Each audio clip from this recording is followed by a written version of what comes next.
Que le Seigneur vous bénisse.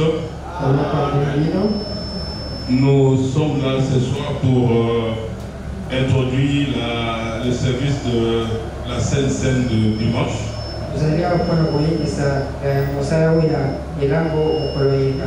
Comme d'habitude. Et nous remercions le pasteur pour nous avoir donné encore cette occasion pour nous tenir devant vous. Et sans plus tarder, vous pouvez vous lever pour lire la parole. Nous lisons ce soir dans le livre de Corinthiens, nous prenons 1 Corinthien. Voilà, 1 Corinthiens 11, 23 et 26. Nous avons toujours l'habitude de lire, lorsque nous parlons de la Sainte Seine, mais nous allons lire un peu de manière assez spéciale.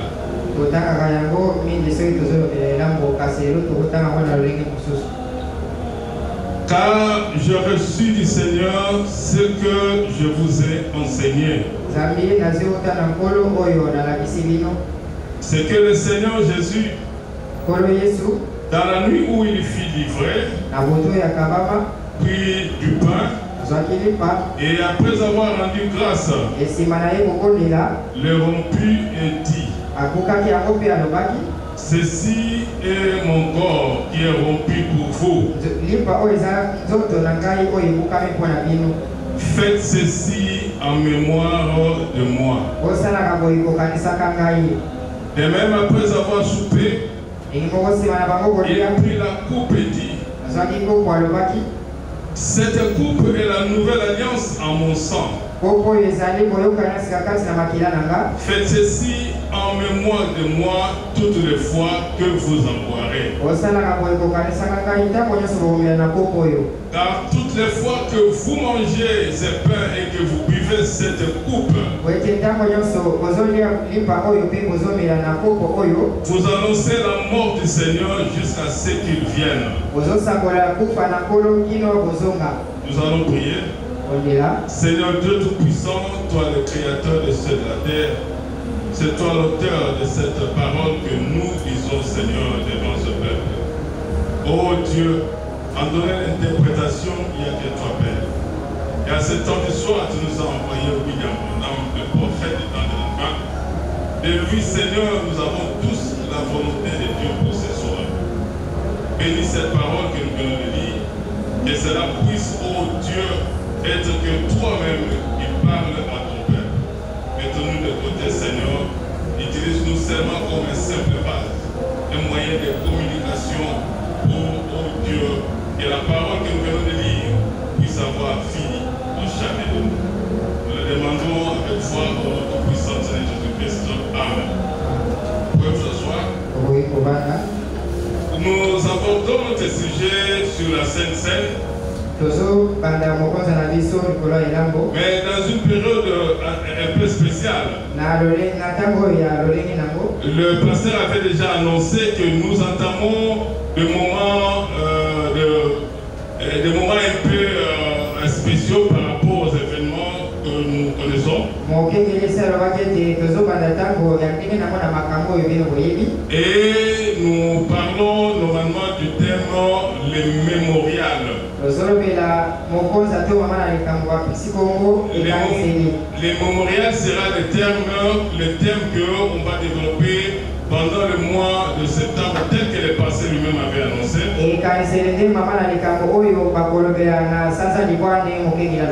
Mais nous, ce soir, nous parlons de la Sainte Seine comme d'habitude.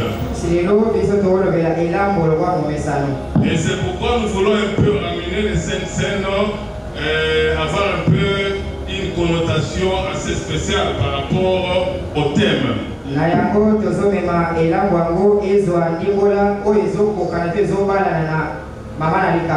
Et notre sujet ce soir, Nous parlons de le mémorial du sacrifice suprême.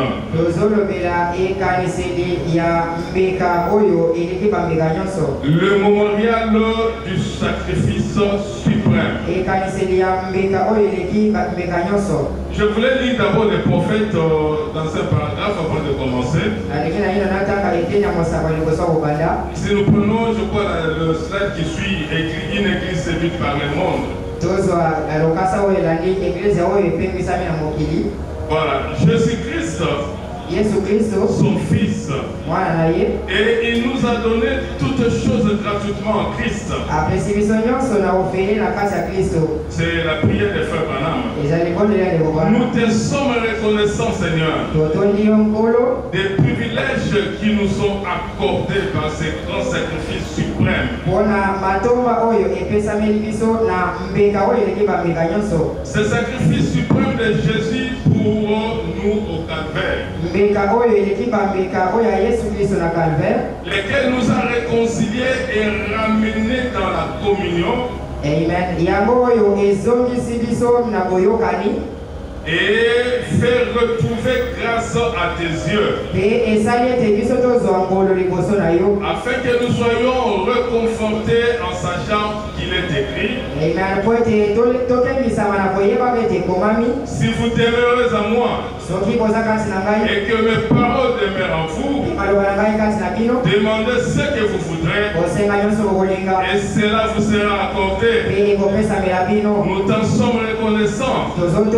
Nous te prions de nous donner la foi pour y croire. La foi pour y croire avec tout ce qui en est. Ok, tout ce qui en est en nous. Lorsque l'homme a péché dans le jardin d'Éden, et Frère Branham dit que Dieu exigea la mort pour cela. Le péché de l'homme dans le jardin a exigé, Dieu a exigé la mort, la peine de mort. On devait avoir de la peine de mort par rapport à ce que l'homme avait fait comme mal. Et c'était ça la voie que Dieu avait tracée. Aucune autre personne n'avait la capacité de mourir pour son prochain. Et même si quelqu'un pouvait dire je meurs pour mon prochain, déjà au départ nous sommes nés de manière un peu dans le péché. Nous sommes nés dans le péché et personne ne peut mourir pour son prochain. Car la parole dit le salaire du péché c'est la mort. Et cela ne pouvait pas être modifié. Cela ne pouvait s'arranger d'aucune autre manière. C'est la voie que Dieu a tracée en tant que juge suprême. Quand Dieu trace une voie, cette voie-là est la voie de Dieu et elle demeure comme telle. Comme il a été dit, le salaire du péché c'est la mort. Et alors on ne veut que avoir la mort. Et maintenant, comme personne ne pouvait payer cette rançon pour quelqu'un d'autre, quand tout homme, bien qu'il puisse mourir pour un autre, personne n'en était coupable.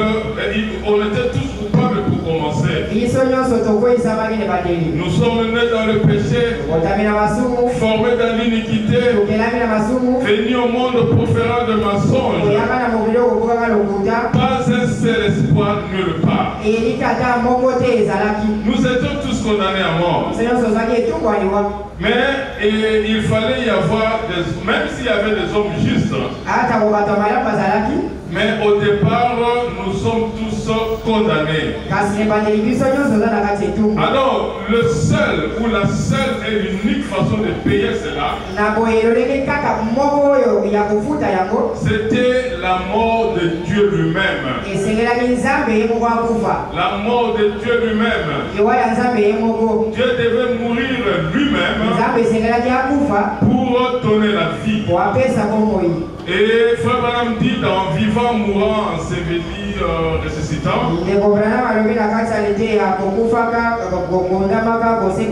paragraphe 25.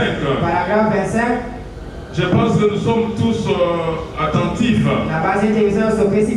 Il n'y avait qu'une façon de payer cela. Et c'était par la mort de Dieu lui-même.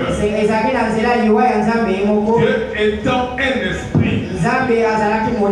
Dieu étant un esprit, ne pouvait pas mourir. Il est donc descendu dans un corps de chair et s'est exprimé dans une vie d'amour. Ça nécessitait la vie de Dieu lui-même. Mais Dieu, en tant qu'esprit, il entre dans une vie d'amour. Tel que Frère Branham le dit, pour prendre toute la bonté qu'il était et la donner volontairement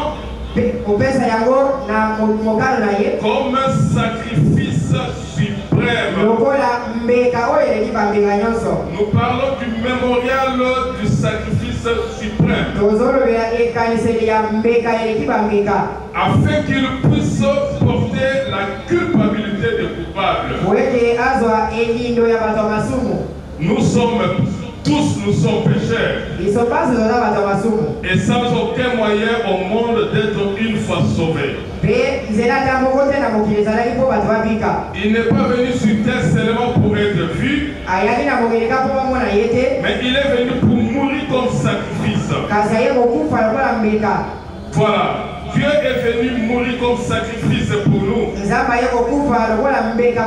Parce que la peine exigeait un grand sacrifice. Cela exigeait un sacrifice divin. Tout ce que Dieu pouvait accepter dans un moment, la couverture par des sangs d'animaux, mais cela ne pouvait pas ôter les péchés. La communion restait toujours interrompue. Personne ne pouvait rentrer vraiment en communion avec Dieu. Mais Dieu prend la forme d'un homme. Et cette forme-là, c'est l'expression de son amour. L'expression de ce que lui-même a aimé le monde. Dieu a tant aimé le monde et qu'il a donné son fils unique. C'est un fils unique. Et ce fils unique, c'est la forme de Dieu lui-même pour donner le sang à la place de l'homme comme un sacrifice suprême. Mourir à la place de l'homme. Et nous avons vu le scénario Barabbas qui méritait la prison. Barabbas qui avait tué, qui avait fait tant de choses mal. Et la sentence a été tombée sur Barabbas. Comme nous souffrons ces derniers temps de procès, même à la télévision et partout. Quand on prononce la peine de mort, il faut que l'exécution s'en suive. Barabbas avait été jugé et la sentence était la peine de mort. Mais de l'autre côté, il y avait un innocent qui n'avait rien fait du tout. Mais la loi par la préscience de Dieu. Et cet innocent allait mourir. Mais Barabbas, le jour qu'on l'a pris, on le sort de la prison. Il s'est dit lui-même, bon, c'est le temps pour moi de mourir, de payer pour mes péchés. Il était d'accord parce que le mal qu'il avait fait exigeait vraiment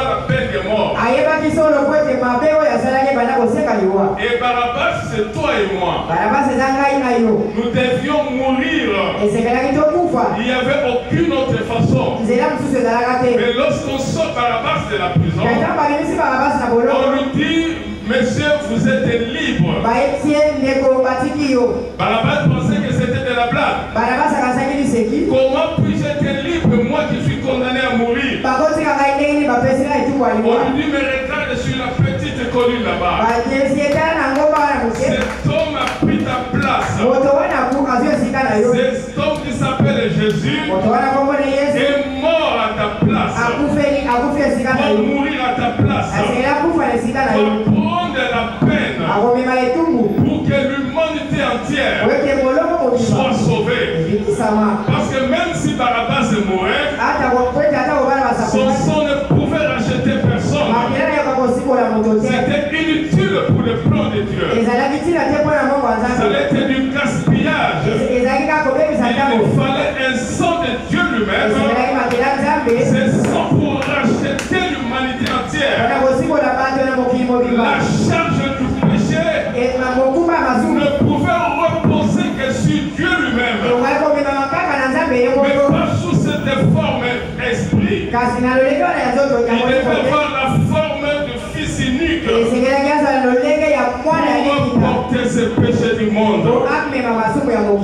Et Frère Branham me dit, nous prenons les mémoriaux de Dieu, on fait leur preuve. Prenons le paragraphe 89. Dieu est en train de construire une église comme un mémorial. Pourquoi Dieu construit une église comme mémorial? Qu'est-ce que nous appelons mémorial? Un mémorial, c'est tout ce qui est commémoratif. On peut faire peut-être un monument et même un mausolée. Lorsque quelqu'un meurt, on construit un mausolée. On dit c'est un mémorial. C'est un sujet de mémoire, de réfléchir sur la personne. Chaque fois qu'on voit, on dit tel était enterré ici. Toujours nous avons un pensée commémoratif envers la personne. Dieu est en train de construire une église comme un mémorial. Un mémorial de son sacrifice. Pas n'importe quel mémorial, mais un mémorial pour son sacrifice. Christ n'est jamais venu sur la terre pour mourir en vain. Sa mort ne sera pas vaine. De ces pierres-ci, Dieu peut susciter des enfants Abraham. On se limite d'abord par là. Dieu fait un mémorial. Mais ce mémorial-là, son église, c'est le mémorial du sacrifice. Il est mort sur la croix. Mais ce n'est pas en fait qu'il est mort sur la croix. S'il est mort sur la croix, il doit laisser une pensée dans nous. Nous, en tant que ses disciples, nous qui nous disons chrétiens, nous devons avoir un mémorial. Nous devons avoir une pensée fixée vers le calvaire pour montrer que l'expression de l'amour de Dieu, c'est ce sacrifice suprême. Voilà ce que Dieu voulait. Construire une église, mais une église qui est sur le mémorial suprême. Le mémorial du sacrifice suprême. Nous descendons à paragraphe 91. Toujours le mémorial de Dieu, on fait leur preuve. Et votre salut a coûté cher à Dieu. Notre salut à nous a coûté cher à Dieu. Quand on était enfant, moi personnellement, quand j'étais enfant, je pensais à un scénario comme ça. un scénario parce que je me disais comment Dieu peut laisser son fils unique mourir sur la croix. Donc même quand on a foncé les clous, comme lui était Dieu, donc il ne sentait rien. Frère Branham me dit, lorsqu'on les flagellait sur le dos, la peau était enlevée, on pouvait même voir les côtes à l'intérieur. C'était une souffrance qu'on ne peut pas imaginer. Regardez comme Jésus-Christ lui-même, et quand il a vu la coupe devant lui, il a vu ça avec lui. Il a dit au Père, est-ce qu'on peut changer ce scénario? Est-ce qu'on peut, tu peux enlever devant moi cette coupe? Mais la coupe ne pouvait pas être enlevée parce que c'était dans la pensée de Dieu, la pensée éternelle de Dieu. L'agneau était déjà immolé. Et quand il s'est réalisé, Jésus-Christ, il a réalisé cela. Il dit toutefois que ta volonté soit faite. Quelle est cette volonté? J'accepte de souffrir. J'accepte de me livrer un sacrifice. Un sacrifice suprême. Aucune personne sur la terre ne peut passer par cette souffrance. C'est parce que les catholiques portent un morceau de croix. Ils font le chemin de la croix. Et avec une apparence pieuse. Ce n'est pas ça. Personne ne pouvait porter cette souffrance. C'était unique pour Jésus-Christ lui-même. C'est lui seul qui pouvait le porter. Remarquez quand même Jean avait pleuré ce jour-là. Jean avait compris que les sacrifices avaient été payés. Le sang de Jésus-Christ était là. Mais comme il n'y avait personne pour ouvrir les livres, la vie de l'épouse était dans ces livres-là. Mais personne ne pouvait même regarder. Mais j'ai dit, mais nous sommes perdus. Les sangs avaient été payés. C'est une chose. Le sang qui a été payé, mais il fallait maintenant rétablir la communion. Mais je ne savais pas que la même personne qui a donné son sang était le seul qui pouvait prendre les livres et donner, rendre le sceau. Parce que lui avait donné sa vie. Et il devait donner sa vie pas en vain. Il devait donner sa vie pour rétablir la communion. Pour que la communion soit rétablie entre l'homme et Dieu. Le sacrifice suprême. Le salut a coûté cher à Dieu. Il lui a coûté son fils unique pour donner la vie éternelle à chaque homme et le rendre heureux ce soir. Le rendre heureux ce soir. Vous rendre heureux ce soir. Son fils unique qui a été donné comme sacrifice suprême. L'objectif de vous rendre heureux ce soir et lui faire vivre des choses qui valent la peine d'être vécues.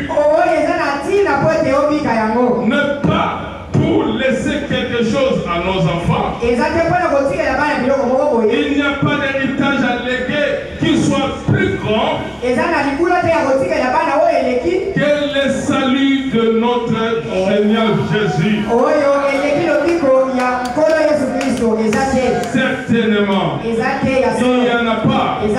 S'il y a un mémorial, s'il y a un héritage, que nous aussi, nous pouvons laisser à nos enfants. Ce n'est pas des maisons. C'est bien d'avoir des maisons, d'avoir tout héritage sur la terre. Mais le vrai sacrifice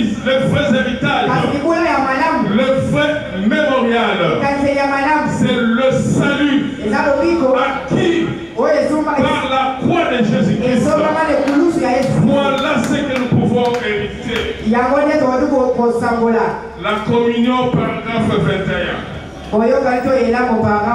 Nous prenons la communion, paragraphe 21. Et Frère Branham a prêché ce sermon, la communion. Le dernier de tous ces sermons. C'était quelques jours avant sa mort. C'est le tout dernier sermon. Après ça, Branham n'a plus prêché. Mais ce sermon, lui qui a porté, il a parlé de tout le grand mystère. Mais le dernier sermon, c'était mémorial. C'était la communion. Et nous aussi, chrétiens du message, nous devons avoir notre pensée. Notre pensée fait la communion. C'est ce que Branham nous a laissé aussi. C'est la communion. Nous lisons paragraphe 21. Une fois que nous avons reçu à nous le Seigneur, une fois que nous l'avons reçu à nous, notre sacrifice en nous, pas par une naissance spirituelle, et son corps, non, à nous par une naissance spirituelle, et son corps, que nous vivons par lui, par la parole, nous devrions aussi le symboliser. Nous devons symboliser quoi? Le salut que nous avons. Si nous disons que nous sommes sauvés, nous sommes passés par la naissance spirituelle. Quel est le symbole de cette nouvelle naissance? Quel est le symbole de notre salut? Nous devons symboliser cela. Un symbole, c'est un mémorial. C'est quelque chose qui doit rester dans notre pensée. Et Frère Branham me dit, le symboliser, parce que c'est un commandement. Nous allons voir ce commandement-là. Il dit, répandez-vous, chacun de vous, et soyez baptisés au nom de Jésus-Christ pour la rémission de vos péchés. C'est un commandement. Le baptême, il dit, répandez-vous afin et que chacun soit baptisé. Le baptême est un commandement du Seigneur. Voilà le symbole. Mais est-ce que nous devons nous limiter seulement au baptême? Dieu a donné seulement comme symbole que le baptême. Nous allons poursuivre. Paul a dit, j'ai reçu du Seigneur ce que je vous ai enseigné. Qu'est-ce que Paul a reçu du Seigneur? C'est que le Seigneur Jésus, dans la nuit où il fut livré, il prit du pain, les rompit et les donna aux disciples. Et il dit, prenez et mangez. Faites ceci en mémoire de moi. En mémoire de moi. Voilà les mémorials. Les mémorials. Les symboles de notre salut. Lorsque vous prenez ce pain, et nous appelons la Sainte Seine et le vin, dans le repas du Seigneur, cela s'ajoute comme commandement, comme recommandation. Nous avons le baptême et nous avons aussi maintenant la Sainte Seine. Mais est-ce qu'on se limite par là? Nous continuons la lecture. Prenez et mangez. Faites ceci en mémoire de moi. Car toutes les fois que vous mangez ce pain, vous annoncez sa mort jusqu'à ce qu'il vienne. Or, nous voyons qu'il y avait là des gens qui venaient. Donc, au-delà du baptême, nous le repas du Seigneur, le pain, le vin que nous partageons, que nous allons nous partager aussi le dimanche. Là, c'est un symbole. C'est aussi un mémorial qui nous montre qu'un sacrifice suprême était sur la croix, mais ce n'était pas vain. Nous devons le symboliser. Si nous sommes des chrétiens, nous devons porter ce symbole. Le symbole du sacrifice. Le symbole qui montre que je devais passer par la mort. Moi qui étais condamné à la mort, j'étais condamné à la peine capitale. Mais je présente le symbole devant moi. Quelqu'un avait pris ma place. Nous continuons. Elle me dit, si nous avons 3 ordonnances, cela sera le chiffre parfait de Dieu. Parce que Dieu ne travaille pas dans le chiffre 2. Nous avons le baptême, nous avons le repas du Seigneur à la Sainte Seine, et nous avons le lavage de pieds. Voilà les 3 ordonnances. Voilà le symbole. Les 3 ordonnances. Madame dit c'est les seules ordonnances naturelles qui existent. Que Dieu nous a laissé pour symboliser sa mort, pour symboliser le sacrifice suprême. C'est la perfection dans ce toit-là. Nous lisons dans la communion paragraphe 18. Maintenant, si nous disons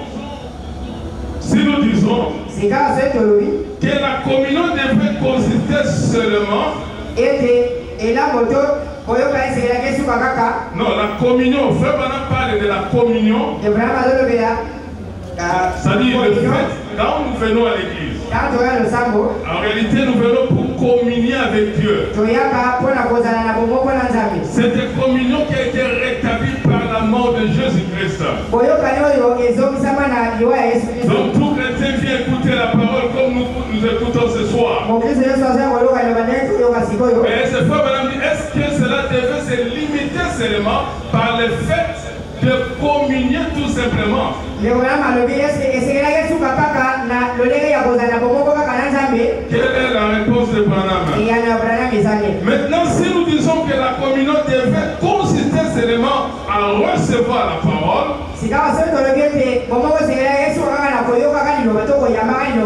je ne crois pas que qui que ce soit ait le droit de prendre le souper du Seigneur.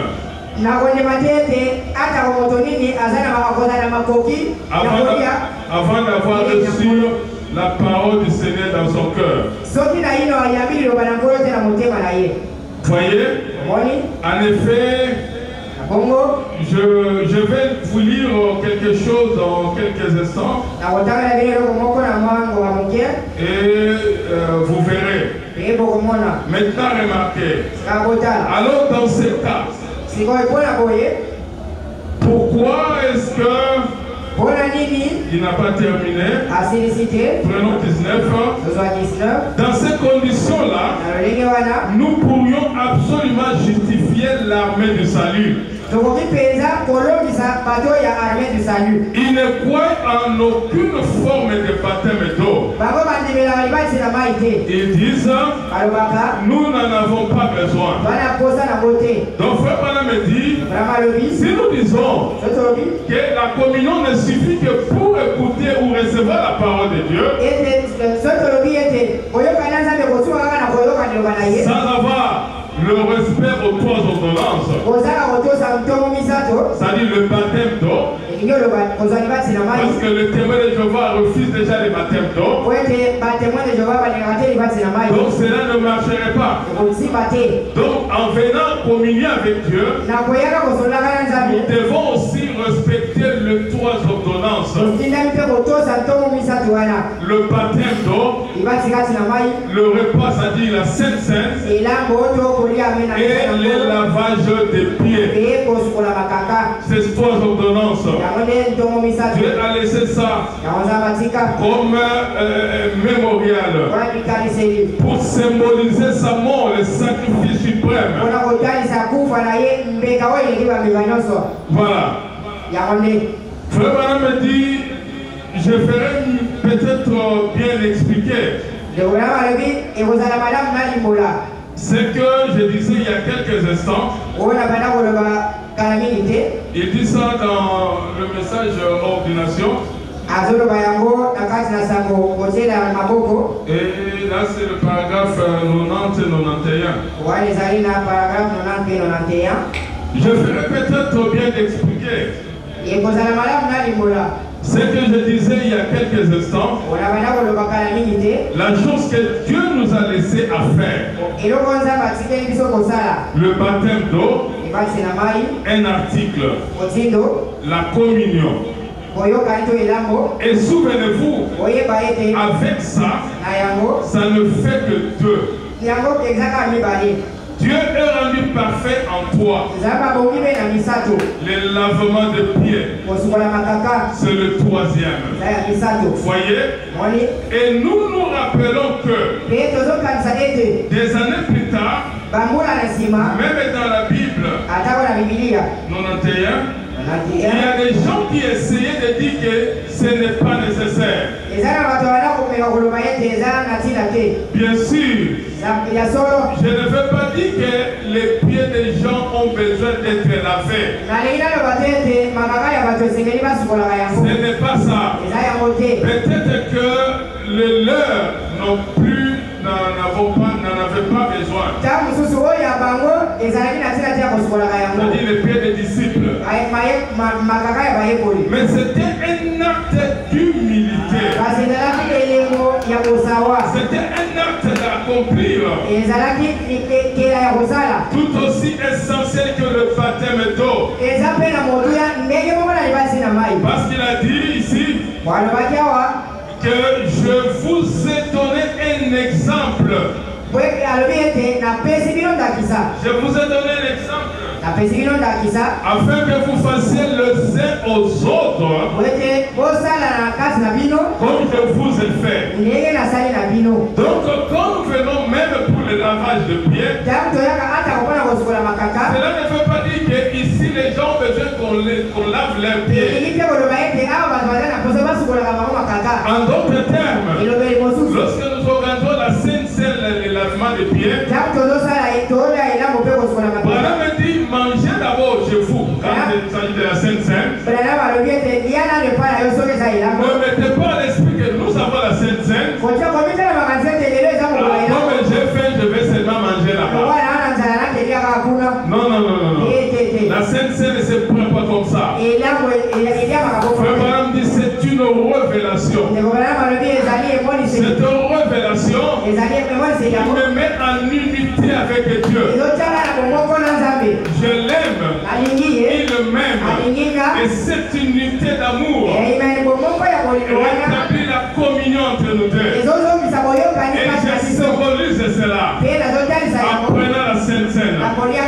Je mange moi, je viens prendre la Sainte Seine. Je lave mes pieds correctement à la maison. Je viens ici accomplir un acte. Ne venez pas les pieds sales qu'on vous lave les pieds ici. C'est un symbole. C'est un mémorial. Mais ce symbole n'est pas en vain. Ce symbole nous enseigne que je dois aimer mon frère. Je dois m'humilier devant mon frère. Le prendre comme étant supérieur de moi. C'est cette unité d'amour qui nous met en communion, qui ne permet pas à moi de parler à mal de mon frère, de parler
son propre fils. En d'autres termes, il s'est livré lui-même en sacrifice.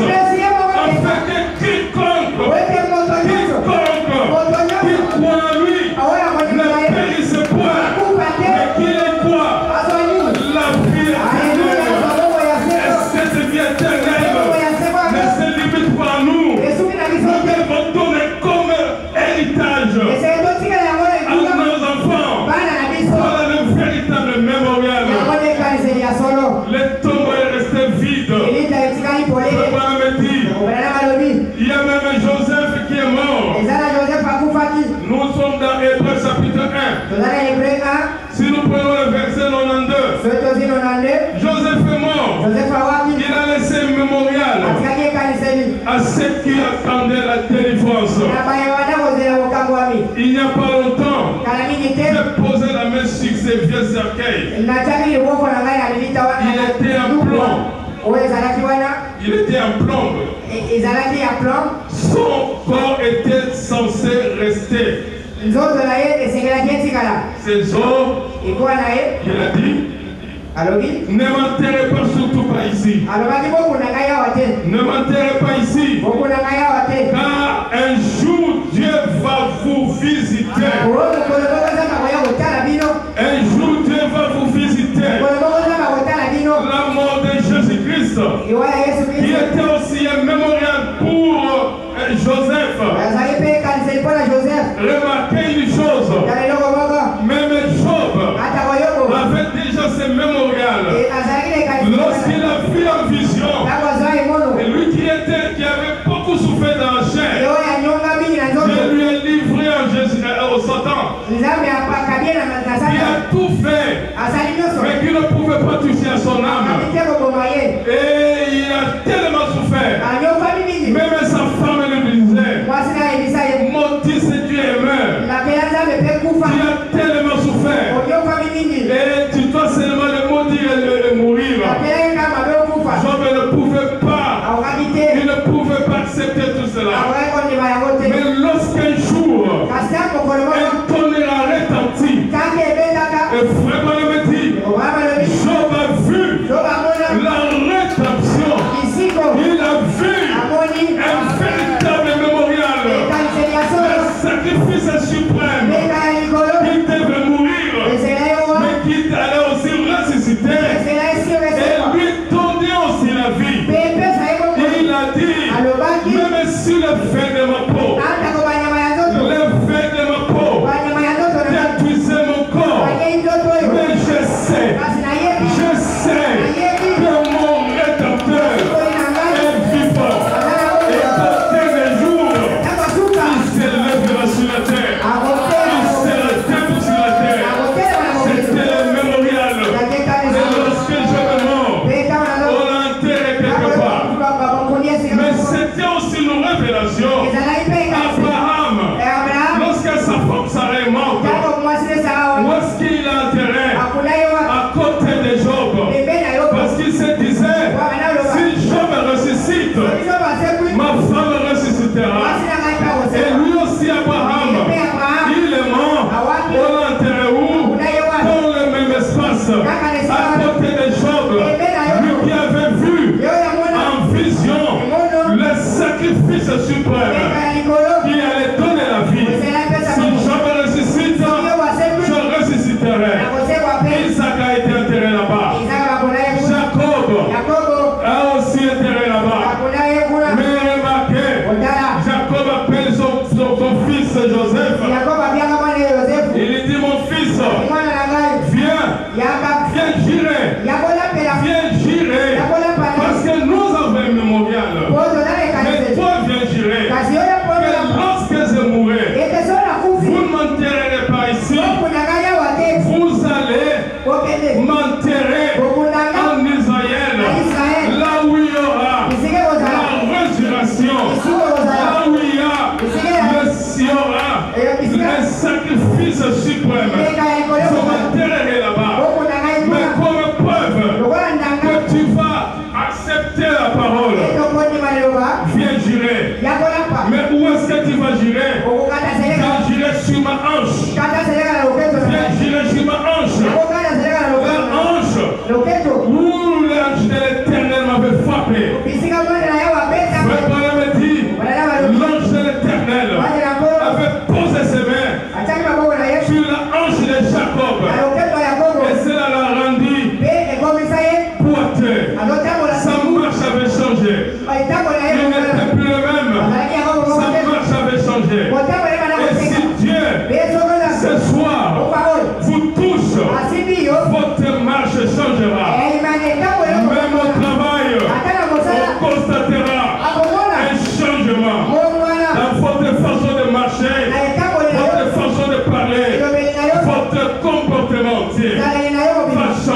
Alors viens poser tes mains là où l'ange avait frappé. Et jure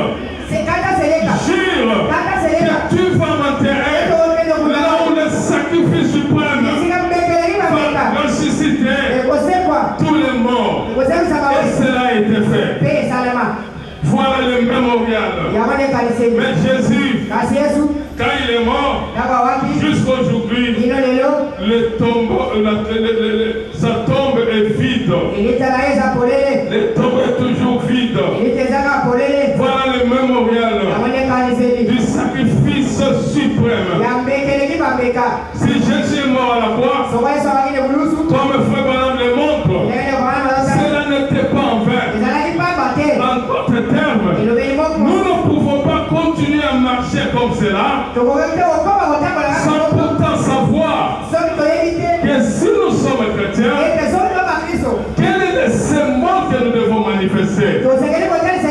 Et notre symbole, le passé nous appelle, le passé nous invite de venir prendre la Sainte Seine. Parce que nous avions été baptisés au nom de Jésus-Christ. C'est une ordonnance. Mais ajoutons les deux autres ordonnances. Et Frère Branham dit, notre communion n'est pas restreinte. Cela est ouverte. Est ouverte à tout le monde. Même nos dénominations. Il est lancé appel à tout le monde. Appelez tous ces gens-là qui ont quand même un certain bon comportement. Ils ont une nouvelle naissance. Venez manger la Sainte Seine avec nous. En principe, les jours de la Sainte Seine, les soirs de la Sainte Seine, cette salle devrait être bien nombreuse. Parce que si chacun de nous amène quelqu'un, même s'il n'est pas du message, pour de la Sainte Seine, on manquerait de la place ici. Mais pourquoi cela? La Sainte Seine donne aussi beaucoup d'autres avantages aux chrétiens. Frère Branham dit, dans la Sainte Seine, il y a la guérison. Il y a la guérison. Remarquez, les enfants d'Israël, quand ils ont quitté l'Égypte, ils devaient observer. Ils ont mangé l'agneau pascal, qui était le type de la Sainte Seine. Et cela les a rendus très forts. Ils avaient de la force. Ils pouvaient marcher. Et rien ne pouvait s'user. Même les habits, même les chaussures, tout était intact. Mais aussi nous chrétiens, si ça était un type, pour nous les chrétiens, la véritable Sainte Seine que nous prenons aujourd'hui, cela devait nous donner aussi la guérison dans nos corps. Et tout ce que nous avons devait progresser. Pourquoi nous gardons un mémorial du sacrifice suprême?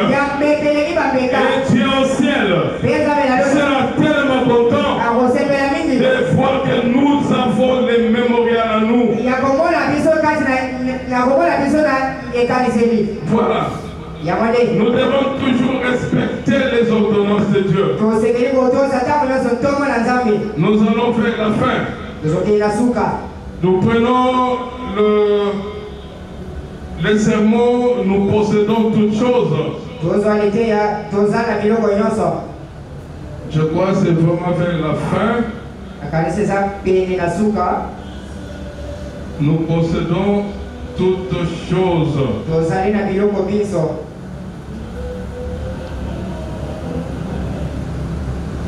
Voilà. Paragraphe 142. Paragraphe 142. Vos péchés sont-ils sous le sang? Ce soir, c'est la question que Frère Branham pose. Est-ce que vos péchés sont-ils sous le sang ce soir? Parce que le dimanche prochain, nous allons prendre la Sainte Seine. Alors disons la parole. Vos péchés sont-ils sous le sang ce soir par la foi en Jésus-Christ? Ça, c'est la question que Frère Branham pose à Shalom.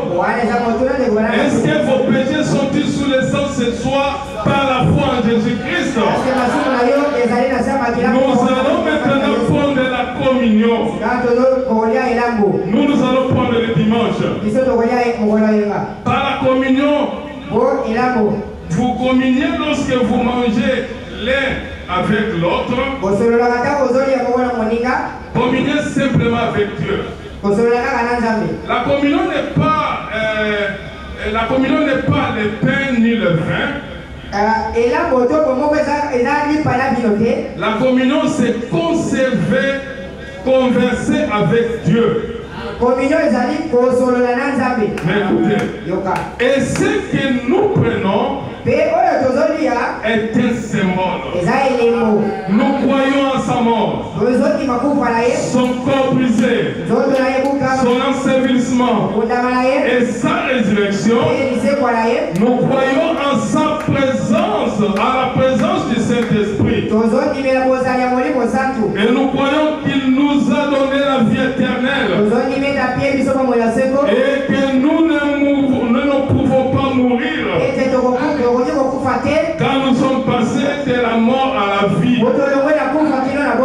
Et un jour, ici, lorsque nous nous séparerons les uns des autres, nous allons ressusciter dans la résurrection les uns avec les autres.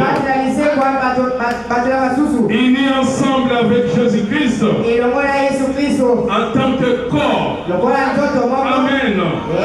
En me fondant sur ces principes et sur la confession de mes péchés et sur ma foi dans le Fils de Dieu, je place devant moi et l'Église ces éléments que Dieu nous a laissés afin que nous les pratiquions pour annoncer sa mort jusqu'à ce qu'il vienne. Jésus a dit, ceci est mon corps. Il est rompu pour vous. Ce corps n'est pas rompu pour tout le monde. Ce corps a été rompu pour vous. Mangez. Faites ceci en mémoire de moi. Faites ceci comme un mémorial du sacrifice que je vous donne. Et si vous ne venez pas manger, vous refusez le sacrifice suprême. Alors que le sang devait prendre vos péchés. En d'autres termes, nos péchés devaient se placer sous le sang versé de l'agneau. Et c'est là que nous trouvons la liberté. C'est là que nous trouvons la communion. Nous pouvons aller vers vraiment la fin. Je prends le tout dernier slide.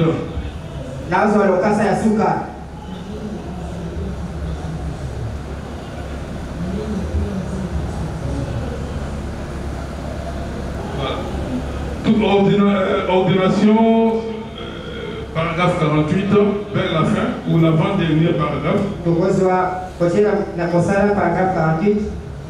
Et nous voulons que vous le sachiez, que vous soyez méthodiste. Attendez, ça on en a déjà parlé. Voilà, c'est plutôt la communion. Prenez la communion, paragraphe 57, et on va terminer par là. Le sermon de Frère Branham prêché juste avant sa mort. Si vous ne mangez la chair du Fils de l'homme, et si vous ne buvez son sang, vous n'avez point la vie en vous-même. Vous voyez, c'est la Bible c'est ce que dit la Bible. Si vous ne le faites pas, il n'y a point de vue. Il n'y a point de vie, vous voyez. Vous êtes alors en fait en train de montrer que vous avez honte honte de vous identifier en tant que chrétien à cause de la vie que vous menez. Donc ceci, c'est vraiment le moment de la confrontation. Alors si vous ne le faites pas, vous n'avez point de vie. Si vous le faites indignement, vous êtes coupable envers le corps du Seigneur. Mais qu'est-ce qu'il faut faire? Mais il y a les sacrifices suprêmes. Ces sacrifices n'étaient pas en vain. Ces sacrifices acceptent le pardon des péchés. En d'autres termes, nous devons seulement nous repentir, laisser nos péchés sous le sang et venir prendre la Sainte Seine, prendre position pour Dieu. Et vraiment me dit, lorsqu'on dit repentance, lorsqu'on vous dit repentez-vous, comme nous avons dit repentez-vous, qu'est-ce que cela veut dire? Si vous êtes sur votre marche, sur la marche du péché, la marche de la suivre, tout ce que vous faites qui est mal, mais lorsque vous entendez parler de la repentance, la première chose, vous vous arrêtez d'abord. Parce que vous avez accepté sa voix. Et comme vous vous arrêtez, ne continuez plus, faites un demi-tour. Voilà le moment, la décision que vous allez prendre pour Dieu. Ne regardez pas au reste. Et venez donner votre vie à Jésus-Christ, le sacrifice suprême. Et nous partagerons le repas. Vos péchés, vos maladies seront sous le sang. Et vous ne sortirez pas ici avec votre maladie. Vous sortirez ici guéri de l'intérieur et de l'extérieur. Comme la femme à la perte de sang qui avait touché le pont de la vie de Jésus-Christ. Elle avait la perte de sang. Elle avait la maladie sur son corps. Elle pensait trouver la guérison de ce corps. Quand elle a touché la vie de Jésus, elle a touché, elle a dit c'est fini. C'est fini pour moi. Je vais m'asseoir. Mais quand Jésus l'a regardé, il lui dit, femme, non pas ta foi t'a guéri, mais ta foi t'a sauvé. T'a sauvé. La foi a sauvé ton âme. La foi a guéri ton âme. La foi a guéri ta maladie. Et nous aussi, en prenant le symbole de la Sainte Seine, cette foi-là va guérir notre âme, va guérir nos maladies, nos infirmités. C'est la promesse de Dieu. Et c'est ainsi dit le Seigneur. Que Dieu vous bénisse.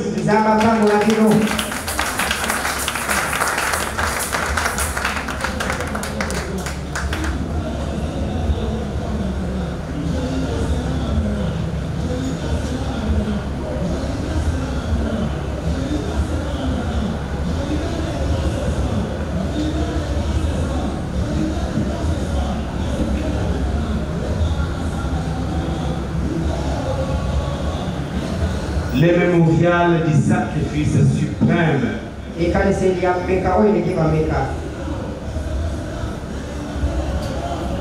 Une prédication à la hauteur de la Sainte Seine.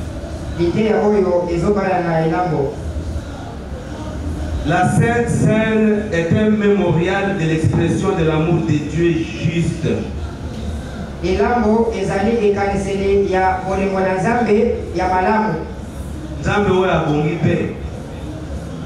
Qui a pris place d'un pécheur condamné que nous sommes, toi et moi.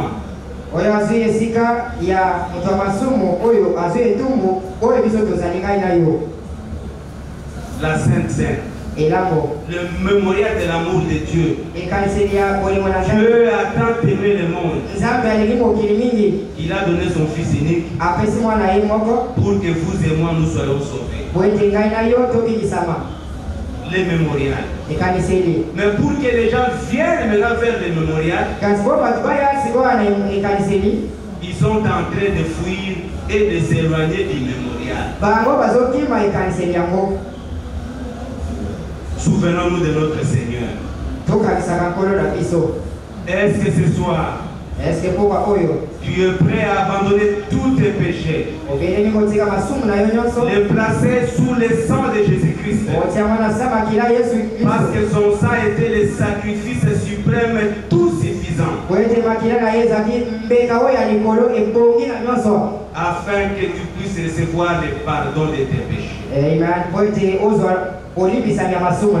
Et que tu puisses avoir accès à sa table pour pouvoir communier avec lui.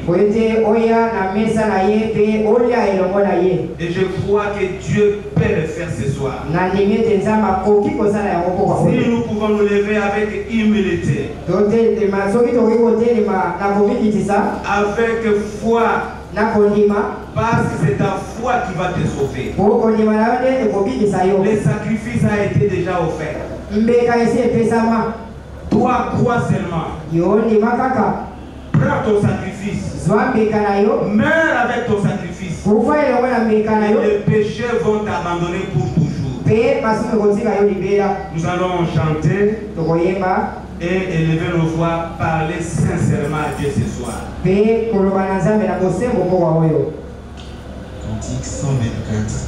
Écoutez au ciel tout ce que tu as.